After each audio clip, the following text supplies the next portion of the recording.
In the world of healthcare, staying up to date with the latest treatment guidelines is crucial. Today, we shed light on an important issue surrounding the management of asthma in Australia. A question arises: why, despite clear recommendation from asthma guidelines, a surprising number of prescriptions are being written for an outdated asthma treatment, oral salbutamol syrup? The other question was, why is oral salbutamol is being prescribed when there are better alternatives available?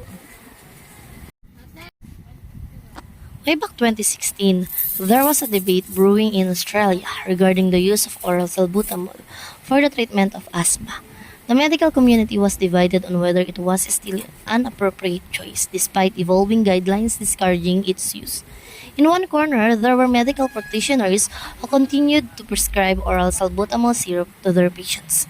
They believed it was a convenient option, especially for young children who struggled with using inhalers. Some doctors had previously worked in resource-poor settings where inhaled forms were not readily available or affordable. They argued that oral salbutamol served as a cost-effective alternative. On the other side, a growing number of healthcare professionals were advocating for evidence-based practice.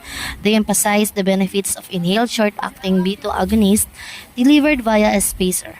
These treatments had faster onset of action, reduced side effects, and solid evidence supporting their efficacy in asthma management. The debate intensified as research studies and updated guidelines reinforced the preference for inhaled SABA over oral salbutamol.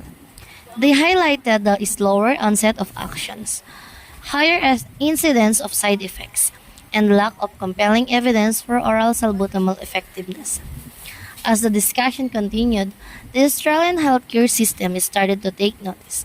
Prescribing patterns were analyzed, and it was revealed that thousands of prescriptions for oral salbutamol syrup were still being dispensed annually. This discovery raised concerns about the adherence to evidence-based guidelines and the need for further education. In response, various initiatives were launched to address the issue.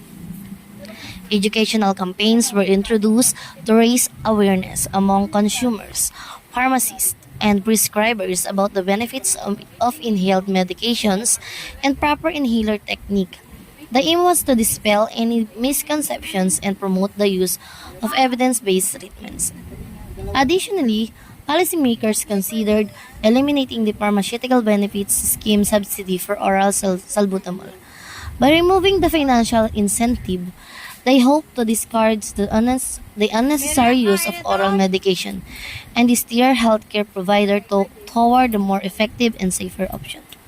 Over time, these efforts began to make a difference. Gradually, healthcare professionals started aligning their practice with the updated guidelines, prescribing inhaled SABAs with spacer as the first-line treatment for asthma. Patients became more educated about their treatment options and understood the advantages of inhaler-based therapies. As the years went by, the use of oral salbutamol for asthma treatment in Australia began to decline.